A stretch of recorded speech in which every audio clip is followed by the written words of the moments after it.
नमस्कार, बहुत स्वागत है आप सभी लोगों का हमारे समृद्धि है इसके यूट्यूब चैनल पर। और कैसे हैं, तैयारी कैसी चल रही है, कमेंट करके ज़रूर बताएं। और अगर कहीं से कोई प्रॉब्लम हो तैयारी को लेकर के तो आप मैसेज कर सकते हैं, आप बात कर सकते हैं।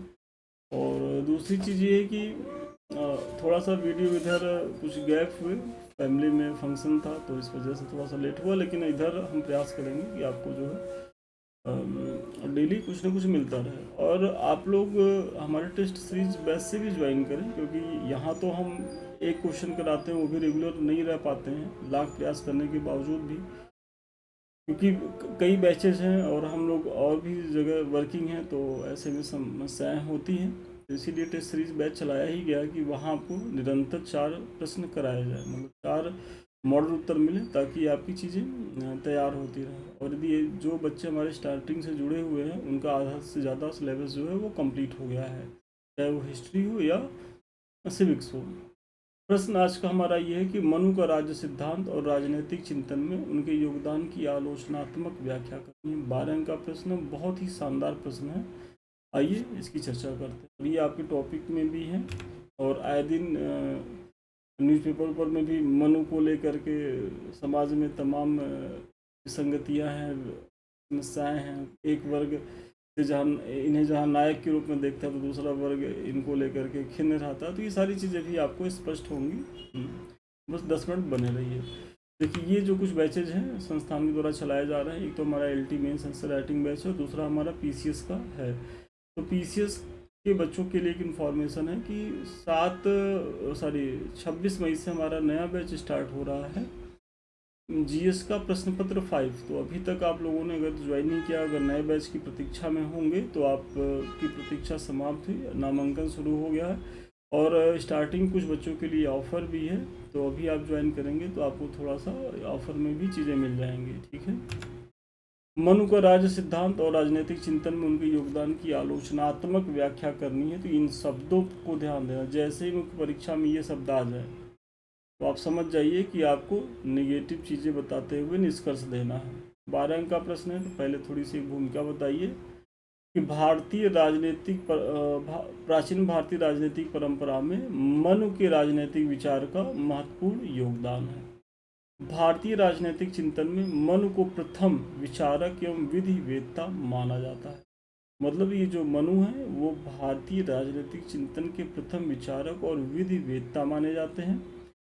उन्होंने अपने ग्रंथ मनुस्मृति में राज्य, राजा, कानून और सामाजिक व्यवस्था के संबंधों में जो सिद्धांत प्रतिपादित किए हैं वे सदियों तक भारतीय समाज का मार्गदर्शन करते रहे। क्योंकि ये जो मनुस्मृति है, एक समय था कि जैसे आज का हमारा संविधान है, तो जैसे उससे देश संचालित हो रहा है, उसमें सबके अधिकारों की बातें, सारी चीज़ें, तो ऐसे ही एक समय था प्राचीन भारत में, मनुस्मृति के द्वारा ही जो है वो सामाजिक संरचना, राजनैतिक चीज़ें, सब कुछ संचालित हो रही थी। तो ऐसे में ये बहुत ही महत्वपूर्ण ग्रंथ है और बहुत ही ये महत्वपूर्ण विचारक है प्राचीन काल में। फिर आपने भूमिका में बता दिया, मनु के बारे में बताया, मनु की रचना के बारे में बताया, का उद्देश्य क्या था आपने उसकी चर्चा कर दी।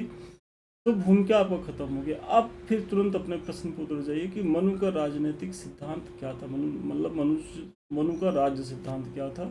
तो सबसे पहले मनु का मानना था कि राज्य क्या है। तो मनु राज्य को दैवीय उत्पत्ति का सिद्धांत मानते, मतलब मनु के अनुसार जो राज्य है उसकी उत्पत्ति ईश्वर ने की है। मनु के अनुसार राज्य की उत्पत्ति अराजकता को समाप्त करने के लिए दैवी हस्तक्षेप से हुई है, मतलब ईश्वर ने इसे बनाया है।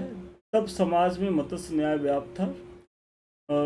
जब समाज में मत्स्य न्याय, मतलब मत्स्य न्याय क्या होता है कि एक छोटी मछली को बड़ी मछली निकल जाती है, फिर उस मछली को उससे बड़ी निकल जाती है, मतलब कोई नियम कानून नहीं है, जिसका जैसे मन है, जिसकी लाठी उसकी भैंस वाली स्थिति थी। तब देवता ने जो है वो ब्रह्मा ने समाज की रक्षा के लिए राजा की नियुक्ति की। मतलब मनु का ये मानना था कि मत्स्य न्याय को दूर करने के लिए ब्रह्मा ने समाज की रक्षा के लिए राजा की नियुक्ति की थी। ऐसा कौन मानता है? मनु मानते हैं। और जो राज्य की उत्पत्ति का दैवीय सिद्धांत भी ये देते हैं। फिर क्योंकि अब राज्य की उत्पत्ति ईश्वर द्वारा किया गया, तो राज्य का जो प्रतिनिधि होगा राजा, उसमें भी दैवीय गुण होंगे। तो वही अगला पॉइंट आप से जोड़ के बताइए कि राजा में दिव्यता। तो मनु राजा को दिव्य मानते थे, हालांकि निरंकुशता का अधिकार नहीं बल्कि धर्म के पालन का उत्तरदायित्व है। मतलब महत्वपूर्ण पॉइंट है कि मनु जो है राजा को शक्तिशाली मानते हैं, दिव्य मानते हैं और उसे ईश्वर का प्रतिनिधि भी मानते हैं, लेकिन उनका कहना है कि ये जो राजा है वो निरंकुश नहीं है, ये प्रबुद्ध है, ये सहिष्णु है, ये लोक कल्याणकारी है और ये जनता के हितों के लिए कार्य करता है। और जनता का हित किस में निहित है? तो मनु ने अपने धर्मशास्त्र में जो नियम बताए हैं, मनुस्मृति में जो उन्होंने नियम बताया है और जिसका आधार क्या है? धर्मशास्त्र है। तो मनु की जो मनुस्मृति है उसका आधार धर्मशास्त्र, और धर्मशास्त्र के अनुसार ही जो है राजा के कर्तव्यों को डिवाइड किया गया है और उसी के अनुसार ये मनु उम्मीद करते हैं कि राजा अपने कर्तव्यों का निर्वहन करेगा, क्योंकि राजा यहाँ निरंकुश नहीं है। मतलब ऐसा नहीं कि राजा अपने मनमर्जी से कुछ कर सके। राजा पर धर्म एवं रीति रिवाज का क्या है? देखिए यहाँ बता भी रहे हैं कि राजा पर धर्म और रीति रिवाज का बंधन है। तो आपने बताया कि सबसे पहले तो राज्य की उत्पत्ति ब्रह्मा के द्वारा की गई, फिर राजा बनाया गया, फिर मनु ने सप्ताह सिद्धांत दिए। मतलब मनु ने राज्य के लिए आवश्यक जो 7 अंग हैं राज्य के वो बताए, इस जैसे स्वामी मतलब राजा, अमात्य माने मंत्री, जनपद माने जनता या भूभाग, दुर्ग क्या है तो राजधानी एवं सुरक्षा, कोष आर्थिक आधार, दंड या सेना जो है वो शक्ति का प्रतीक है, और मित्र जो है वो अंतर्राष्ट्रीय संबंध। तो ये राज्य के आवश्यक तत्व हैं जिन्होंने सप्ताह सिद्धांत के माध्यम से मनु ने बताया। फिर इन्होंने दंड का सिद्धांत दिया। मनु के अनुसार दंड ही वास्तविक शासक है जो प्रजा को धर्म के मार्ग पर रखता है। मतलब मनु का मानना है कि प्रजा धर्म का अनुसरण तभी करेगी जब उसके ऊपर दंड रूपी तलवार लटकी रहेगी। उसे रहेगा कि यदि हम धर्म के विरुद्ध आचरण करेंगे तो हम दंडित किए जा सकते हैं। तो ऐसे में दंड का सिद्धांत भी ये प्रमुख तत्व मानते हैं राज्य के लिए। यह राजा की बाध्यकारी शक्ति है जो अराजकता को रोकती है। मतलब जो दंड का अधिकार राजा को दिया गया है, तो राजा अगर किसी को दंडित करता है तो ऐसा नहीं कि राजा के दंड की कोई अवहेलना कर सके, वो बाध्यकारी होता है। और बाध्यकारी इसलिए भी होना चाहिए क्योंकि यही जो है दंड नीति अराजकता, जो मत्स्य न्याय की जो संकल्पना थी उसे दूर करने का प्रयास करता है। ये सारे प्रयास जो है मनु के राजनैतिक सिद्धांत के तहत है। फिर राजनीतिक चिंतन में मनु का योगदान पूछा गया है आपसे ना, तो इसमें सबसे पहले आप देखेंगे सामाजिक व्यवस्था और स्थिरता में मनु ने समाज को वर्णाश्रम धर्म में विभाजित कर एक सुव्यवस्थित ढांचा प्रदान किया। तो सबसे पहले तो आप यही देखिए कि यहाँ एक वर्णाश्रम व्यवस्था की स्थापना की गई और इसी के तहत उन्होंने जो है सबके कार्यों का डिवीजन किया अपने मनुस्मृति के माध्यम से। ठीक है। फिर राजा के कर्तव्य डिसाइड किए कि मनु ने राजा को न्यायप्रिय और दयालु होने पर जोर दिया। राजा का प्राथमिक कार्य प्रजा की रक्षा, धर्म का पालन और सामाजिक व्यवस्था बनाए रखना है। ये मनु की योगदान है राजनीतिक चिंतन में। फिर विदेश नीति के संदर्भ में मनु ने अंतर्राष्ट्रीय संबंधों के लिए मंडल सिद्धांत और खाद्य गुण नीति जो है वो बताए हैं। खाद्य गुण नीति क्या है कि 6 नीतियाँ, इसमें साम दाम दंड भेद के उपाय, ये सारी चीज़ें हैं। और इस पे भी मैंने स्वतंत्र क्वेश्चन कराया है मंडल सिद्धांत और खाद्य गुण नीति पे अपने टेस्ट सीरीज में। तो यदि आप लोग ज्वाइन करेंगे तो ये वहाँ जो है आपको ये प्रश्न मिलेगा भी। फिर न्याय व्यवस्था के तहत ये क्या कहते थे कि उन्होंने योग्य न्यायाधीशों की नियुक्ति का प्रावधान रखा और राजा द्वारा व्यक्तिगत रूप से न्याय करने पर बल दिया। मतलब मनु का मानना है कि न्याय के लिए योग्य व्यक्ति सबसे पहले तो नामित किए जाए राजा के द्वारा, क्योंकि राजा भाई हर जगह हर व्यक्ति को तो न्याय प्रदान कर नहीं सकता। तो ऐसे में योग्य व्यक्तियों का चयन हो जो विधि वेदता हो, जिन्हें धर्मशास्त्र का ज्ञान हो, वो न्याय की व्यवस्था करें और इसके बाद भी राजा से ये उन्होंने अपील की कि वो खुद जो है न्यायिक व्यवस्था का संचालन करे। मतलब ऐसा नहीं है कि अधिकारियों को नियुक्ति करके वो स्वतंत्र हो जाए, वो खुद सबसे पहला न्यायकर्ता बने, मतलब सबसे अपीलीय। जैसे कैसे इसमें वर्तमान में सुप्रीम कोर्ट है, तो सुप्रीम कोर्ट की भूमिका में राजा ही रहे और अन्य जो न्यायाधीश है जो न्याय प्रदान कर रहे हैं उनकी भी चीज़ों का वो मॉनिटर करे। मतलब मनु जो है वो न्याय व्यवस्था को बहुत ही महत्वपूर्ण मानते हैं अपने राजनीतिक चिंतन के तहत। फिर चूंकि इसका आलोचनात्मक व्याख्या करनी है तो ये भी देखिए, और ऐसे ही मुख्य परीक्षा में आप लिखिएगा कि आलोचनात्मक व्याख्या। मनुस्मृति की विचारधारा कई आधारों पर वर्तमान में आलोचना की जाती है। तो जो भी चीज़ें आपने पीछे बताया है वो मनुस्मृति को आधार बनाते हुए बताया कि मनु ने अपने मनुस्मृति में राजनीतिक चिंतन के लिए क्या क्या आधार दिए, राजा के क्या कर्तव्य बताया, राज्य का क्या सिद्धांत दिया, दंड की क्या व्यवस्था थी, सारी चीज़ें ये मनुस्मृति के हवाले से ही आपने बताया है। अब इस मनुस्मृति की जो है कुछ आलोचना भी वर्तमान में की जाती है। सबसे पहला, सामाजिक असमानता और वर्ण व्यवस्था के तहत मनु ने जन्म आधारित वर्ण व्यवस्था का कड़ा समर्थन किया, जो शूद्रों और महिलाओं के अधिकारों का क्या है तो हनन करती है। तो मनु की जो मनुस्मृति में है तो उन्होंने वर्ण व्यवस्था, चूंकि मैंने पीछे बताया कि वर्ण व्यवस्था की हिमायती थे और वो जन्म आधारित थे। मतलब जो व्यक्ति, सपोज करिए कि हम ब्राह्मण हैं और हमारे कुल में कोई बहुत निकृष्ट व्यक्ति आ जाए, कायदे से उसका कोई भी आचरण जो है वो शुद्ध ना हो, फिर भी वो जन्म के आधार पर उसे ब्राह्मण ही माना जाए। और कोई शूद्र वर्ग में है और लेकिन वहाँ वो बहुत ही अच्छे विचार वाला है, बहुत ही धार्मिक प्रवृत्ति का है, बहुत ही तार्किक दृष्टिकोण रखता है, तो इस सब के बावजूद भी वो चूँकि निम्न कुल में पैदा हुआ है तो उसे निम्न कुल में ही रहना। तो ये थोड़ा सा यहाँ वर्तमान में समाज में इसको लेकर के विसंगतियाँ है, और वैसे भी ये चेंज होना चाहिए। ये तो उस समय के लिए भी नहीं सही था, वर्तमान में भी नहीं सही है। फिर लिंग भेद की बात है तो मनु का मानना था कि महिलाओं को कभी स्वतंत्र नहीं रखना चाहिए। सोचिए कि हमारी एक बहुत बड़ी आबादी को इनका मानना था कि जो है ये कभी स्वतंत्र नहीं रहनी चाहिए, वे पिता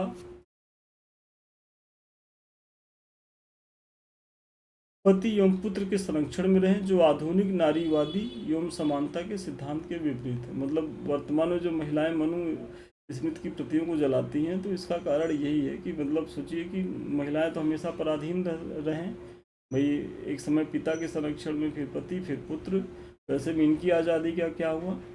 और अगर आप विश्व गुरु बनने का सपना देख रहे हैं तो ऐसे में अपनी आधी आबादी को परतंत्र बना करके तो आप विश्व गुरु नहीं बन सकते, इन्हें भी यथोचित सम्मान और भूमिका देनी होगी समाज में। तो यहाँ भी मनुस्मृति की आलोचना होती है। फिर लोकतांत्रिक मूल्यों का भाव, मनु का राज्य राजतंत्र पर आधारित है न कि लोकतंत्र पर। जनता की भागीदारी या अधिकारों की बजाय राजा की शक्ति पर अधिक जोर देता है। तो ये भी एक तरीके से भाई वर्तमान लोकतंत्र में जब राजा का अस्तित्व ही नहीं है तो जो उनका राजतंत्र से संबंधित जो उनके सिद्धांत हैं उनकी भी अपनी प्रासंगिकता नहीं है। और इसलिए देखेंगे जो ये दैवीय उत्पत्ति का सिद्धांत देते हैं वो क्या है कि वो अव्यवहारिक है, आधुनिक राज्य सत्ता की इच्छा पर आधारित होते हुए, आधुनिक राज्य जनता की इच्छा पर आधारित होते हैं न कि दैवी उत्पत्ति पर। भाई आज जो हमारा संविधान है वो हम भारत के लोगों का रिप्रेजेंट करता है, न कि किसी ईश्वर का रिप्रेजेंट करता है। और हमने ये कभी लिखा भी नहीं कि जो हमारा संविधान है वो ईश्वर के द्वारा बनाया गया है, नहीं, वो जनता के द्वारा जनता के लिए बनाया गया है। मनु की विचारधारा को लोक कल्याणकारी राज्य के बजाय धार्मिक राज्य के करीब माना जाता है। तो मैंने पीछे भी क्वेश्चन में कराया था, यहाँ भी मैं बता रहा हूँ कि जो मनु का जो राजनैतिक सिद्धांत है वो पूरी की पूरी जो है वो धर्मशास्त्र पर आधारित है। तो ऐसे में राजनैतिक सिद्धांत कम, धार्मिक नियम कानून यहाँ ज़्यादा दिखते हैं कि मतलब धर्म के तरीके ही चीज़ें करिए। और कहीं न कहीं यही प्रभाव जो है आपको आगे चल कर तो गांधी जी में भी दिखाई पड़ते हैं, जब वो राम राज्य की बात करते हैं, वो राजनीति में धर्म की प्रभावी भूमिका की बात करते हैं। तो निष्कर्षतः कहा जा सकता है कि मनु प्राचीन भारतीय चिंतन के एक महान व्यवस्थापक थे। जिन्होंने सामाजिक राजनीतिक स्थिरता के लिए धर्म और दंड से मिश्रित सिद्धांत दिया था। तो आप एक पैराग्राफ में इनकी भूमिका को बताइए कि वाकई में ये प्राचीन काल में रिलेवेंट थे, इनका महत्व था, क्योंकि जब समाज में इतनी उन्नति नहीं थी, इतनी प्रगति नहीं थी, तो ऐसे में जब समाज पे धर्म का प्रभाव बहुत ज़्यादा था, तो धर्म को केंद्र में रख करके इन्होंने राजनीतिक विचार दिया और उस समय व्यवस्था संचालित भी हुई। हालांकि इनके प्रतिपादित सामाजिक पदानुक्रम, वर्ण व्यवस्था और लिंग भेद के विचार आज के लोकतांत्रिक, समतावादी, मानवाधिकार आधारित राज्य में मान्य नहीं है, जिनके कारण इनकी आलोचना भी की जाती है। देखिए यहाँ तो इनकी कुछ मेरिट है, और ये जो इनकी डीमेरिट है, इसको बताते हुए आप जो है अपने उत्तर को समाप्त करें, क्योंकि आलोचना के बिंदु के तहत ये सारी चीज़ें आपको बतानी होंगी। तो बहुत ही शानदार प्रश्न था, और सारे डायमेंशंस को कवर करते हुए मैंने इस प्रश्न को कराया है। मुझे बड़ा भरोसा है कि न केवल यहाँ पर एक मॉडल उत्तर मिला होगा, बल्कि आपको एक समझ भी विकसित हुई होगी। उत्तर लेखन की प्रक्रिया से भी आप अवगत हुए होंगे कि कैसे भूमिका निष्कर्ष बीच का पार्ट लिखते हुए कैसे निष्कर्ष देना है। और जो उछल्ले शब्द होते हैं, जैसे विश्लेषण करें, आलोचना, समालोचना, तार्किक समीक्षा, तो इन सब चीज़ों को भी लेकर के मुख्य परीक्षा में खूब अवेयर रहिएगा, नहीं तो आपके अंक कट जाएंगे। आपको तो लगेगा कि हम प्रश्न पत्र पूरा करके आए हैं और कॉपी भरी हुई है हमारी, फिर भी हमको नंबर नहीं मिला। तो ये सारी चीज़ें ही, इसके बारे में तो मैंने चर्चा करी दी है। अभी तक आप लोगों ने ज्वाइन नहीं की तो ज्वाइन करिए, इसका लाभ उठाएं। 26 मई से पेपर 5 से हमारा नया बैच पीसीएस का स्टार्ट हो रहा है। ज़रूर जुड़े जो भी बच्चे पीसीएस को लेकर के गंभीर हैं, क्योंकि दिसंबर पीटी प्रस्तावित हो, तो अभी जितना ज़्यादा से ज़्यादा आप मीन्स तैयार कर लेंगे वो आपके लिए बेहद फ्रूटफुल है। और एलटी वाले बच्चे तो ज्वाइन करें ही करें। देखिए इसी तरीके से मॉडल उत्तर दिए जाते हैं, मतलब डेली आपको प्रश्न दिए जाते हैं, मंडे टू सैटरडे आप उसको लिख के दिखाते हैं, उसका मूल्यांकन होता है और फिर हम मॉडल उत्तर देते हैं। और ये मॉडल उत्तर आपको प्रत्येक टॉपिक से मिलते हैं, मतलब कोई भी टॉपिक आपका छूटेगा नहीं कि जहाँ आपने खुद से परिश्रम नहीं किया, हमने उस पर फीडबैक नहीं दिया आपकी कॉपी पर, और फिर हम मॉडल उत्तर नहीं देते। तो ऐसे में अगर त्रिस्तरीय स्तर पर आप तैयारी करेंगे, तब जाकर के मुख्य परीक्षा में आप बहुत ही सहज स्थिति में रहेंगे। नहीं तो आप एक बार मन में ये आ रहा होगा बस पढ़ लेंगे चले जाएंगे हो जाएगा, तो नहीं होगा, विश्वास मानिए आपका नुकसान हो जाएगा। तो बैचेस से जुड़ी इसका लाभ उठाइए। ये कुछ हमारे लिंक्स हैं, अभी तक आप लोगों ने ज्वाइन नहीं किया तो इसे भी देखें।